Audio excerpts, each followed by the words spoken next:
ને મિત્રો બહુ સરસ સમ છે. અ તથા બ એ 3:2 ના પ્રમાણમાં નફો નુકસાન વેચતા એક પેઢીના ભાગીદારો હતા. તેમણે ક ને નફામાં 40%, આ મહત્વની વાત છે, ભાગીદાર તરીકે દાખલ કરી. નવી પેઢીમાં નફા નુકસાન વહેંચણીનું પ્રમાણ ખાલી જગ્યા થશે. મિત્રો એ ખબર પડી કે ક ને દાખલ કર્યો એ 40%માં, એનો અર્થ કે અ અને બ એ છે 60%માંથી. ઓકે, હવે આ 3:2 છે, એનો અર્થ કે 3x + 2x બરાબર 60, બરાબર 60%. એનો અર્થ કે 5x બરાબર 60%. એનો અર્થ કે x બરાબર 60/5 એટલે કે 12% x મળ્યો.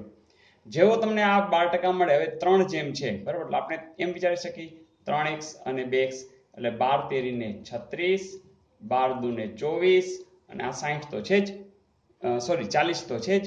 તો જુઓ જોઈએ 100 થઈ ગયા, 36, 24 ને 40, તો 100 તો થઈ ગયા. હવે તમારે એનું જે પ્રમાણ માપ લેવું છે, તો જોજો આમાં કોમન દેખાય છે, તો જો 4 વડે બધાને ભાગી શકાય છે, બરાબર ને. તો આ કેટલા થઈ જશે? 9, 6 ચોક 24, દાય ચોકે 40. ચાલો હવે કોઈને ભાગી શકાય છે? ના. તો આ છે એનું છેલ્લું સ્વરૂપ આવ્યું અને એવો જવાબ છે હા, જરૂર છે. તો આટલું બધું સિમ્પલ છે. અને એક છેલ્લું પાંચમું કે પ્રથમ 5 પૂર્ણ સંખ્યાઓની સરાસરી. મિત્રો પૂર્ણ સંખ્યા સમજાવી જોઈએ. પ્રાકૃતિક એટલે કોણ? તો કે 1, 2, 3, 4, 5, આ ભૂલ થઈ જાય. પણ પૂર્ણ કહે ને ત્યારે 0 થી શરૂ કરવાની. 0, 1, 2, 3, 4. જોજો 4 ને 3 7 ને 2 9 ને 1 10 ને 0, બરોબર. 3 ને 3 6 4 10. આ બધાનો સરવાળો કેટલો થશે? 10. અને એને કેટલા વડે ભાગીશું આપણે? 5 છે ને, એટલે જવાબ આવશે 2. અને એ 2 જવાબ આવી.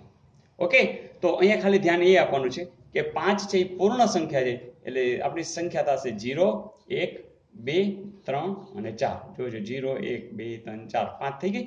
અને એનો સરવાળો કરશો એટલે આવશે 10 અને એને આપણે 5 વડે ભાગશો એટલે જવાબ આવી જશે 2.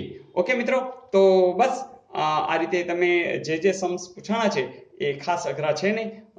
અને તમે હવે તો ઘણા બધા અઘરા પણ તમને હવે આવડવા માંડ્યા છે, તો આ વખતેના પેપરમાં વાંધો બિલકુલ નહીં આવે. ચાલો, ઓલ ધ બેસ્ટ.